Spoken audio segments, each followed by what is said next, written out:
Seja muito bem-vindo, bem-vinda, que a paz de Deus alcance profundamente o seu coração neste dia. É uma alegria ter você aqui para refletirmos juntos sobre a palavra de Deus. Hoje convido você a mergulhar em um dos salmos mais intensos e desafiadores das Escrituras.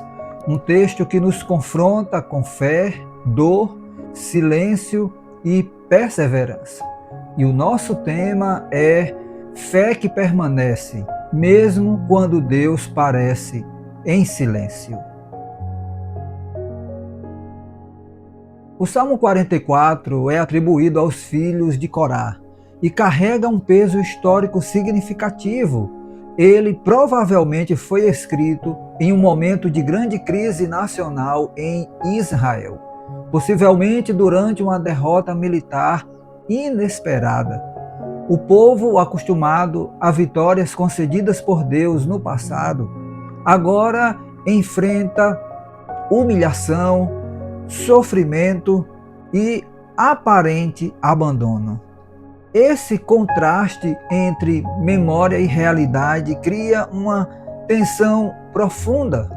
Como confiar em Deus quando a experiência presente parece negar tudo o que Ele fez? E é exatamente a partir dessa tensão que entramos no primeiro movimento do Salmo, a lembrança dos feitos de Deus no passado. O salmista começa dizendo que ouviu dos pais sobre as maravilhas que Deus realizou, como ele expulsou nações e estabeleceu seu povo na terra. Aqui vemos um comportamento humano essencial: a memória como fonte de fé.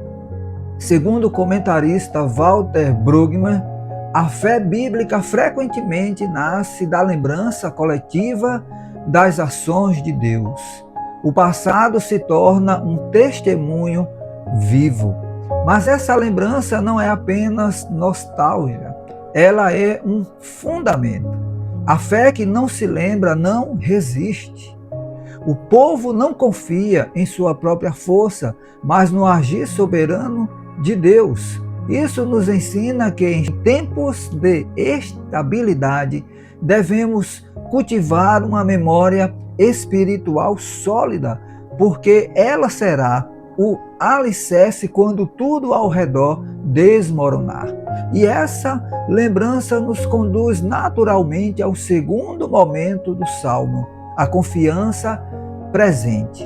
Mesmo em meio à crise, o salmista declara que ainda confia em Deus. Ele afirma que não é pela espada que vencerão, mas pelo favor divino. Aqui vemos um comportamento humano de resistência interior, a decisão de confiar, mesmo quando as circunstâncias não colaboram.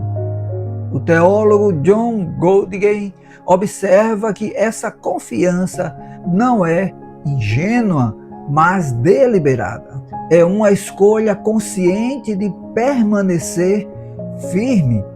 A fé madura não depende de resultados imediatos, mas de convicção profunda, convicções profundas. Essa é uma frase que precisa ecoar em nossos dias. No entanto, essa confiança é abruptamente confrontada pela realidade no terceiro movimento, o sofrimento inexplicável. O salmista passa a descrever uma situação de derrota, vergonha e rejeição. O povo se sente abandonado por Deus, entregue aos inimigos, como ovelhas para o matadouro. Aqui entramos em uma das áreas mais sensíveis do comportamento humano, o sentimento de abandono. Mesmo sendo fiéis, eles estão sofrendo.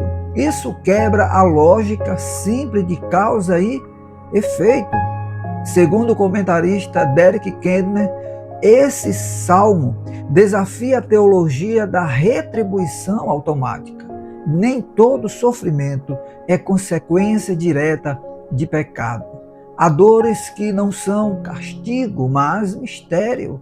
Essa frase nos confronta. Quantas vezes tentamos explicar tudo, quando na verdade somos chamados a confiar mesmo sem entender? E esse sofrimento nos leva ao quarto movimento, a integridade em meio à dor. O povo afirma que não se esqueceu de Deus, não se desviou da aliança, não adorou outros deuses. Mesmo assim, está sendo esmagado. Aqui vemos um comportamento humano raro, a fidelidade sem recompensa imediata. O comentarista James Mays destaca que essa declaração é uma forma de protesto fiel, não é rebeldia, mas uma fé que ousa questionar. A fé verdadeira não é silenciosa diante da dor. Ela clama, ela pergunta, ela insiste. E é exatamente esse clamor que nos conduz ao clímax da mensagem, o grito por intervenção divina. Desperta, Senhor, porque dormes, diz o salmista. Essa frase é forte, quase desconcertante, mas ela revela um coração que ainda acredita que Deus pode agir. Aqui a teologia encontra o seu ponto mais profundo. O silêncio de Deus não é ausência, mas mistério. E é nesse ponto que podemos fazer uma ponte com o Novo Testamento à luz da teologia de Karl Barth. Para Barth, Deus se revela plenamente em Jesus Cristo, inclusive no sofrimento. Na cruz, vemos o próprio Filho de Deus experimentando o abandono. Deus meu, por que me desamparaste? Isso ecoa o Salmo 44. Cristo entra no sofrimento humano e o redime.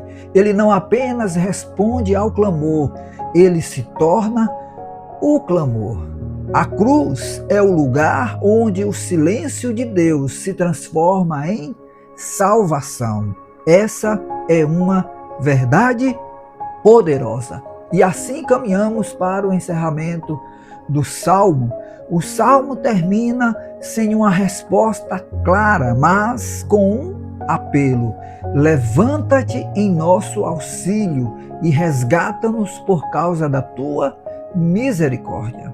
Não há solução imediata, mas há esperança, uma esperança que não depende das circunstâncias, mas do caráter de Deus. Aplicando isso à nossa vida, aprendemos que, mesmo quando não entendemos, podemos lembrar. Mesmo quando não vemos, podemos confiar.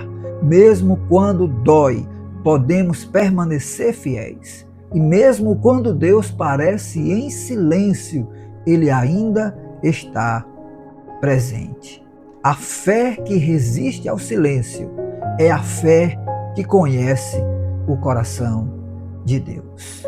E diante dessa palavra tremenda e maravilhosa, dessa experiência do salmista que nos ensina a confiar, a esperar em Deus, eu convido você a orar ao Senhor.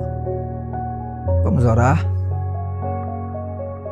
Senhor nosso Deus, nós te agradecemos por tua palavra que nos confronta e nos consola. Em meio às nossas dores, dúvidas e silêncios, ajuda-nos a lembrar dos teus feitos, a confiar no teu caráter e a permanecer firmes na fé. Senhor, quando não entendemos, sustenta-nos.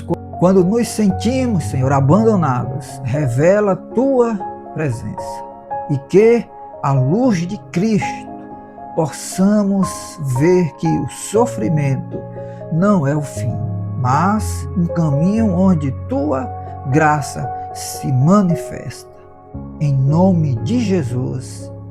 Amém, amém e amém. Glória a Deus. Mais uma vez, muito obrigado por estar aqui conosco. Que essa mensagem tenha falado ao seu coração. Se você foi edificado por essa reflexão, inscreva-se no nosso canal, curta e compartilhe esse conteúdo com outras pessoas. Vamos juntos levar essa mensagem de fé a mais vidas. Que Deus te abençoe. Eu sou o pastor Varley Santos e o objetivo deste canal é anunciar o Evangelho de Jesus Cristo, a palavra de Deus. Fique com Deus e até a nossa próxima oportunidade.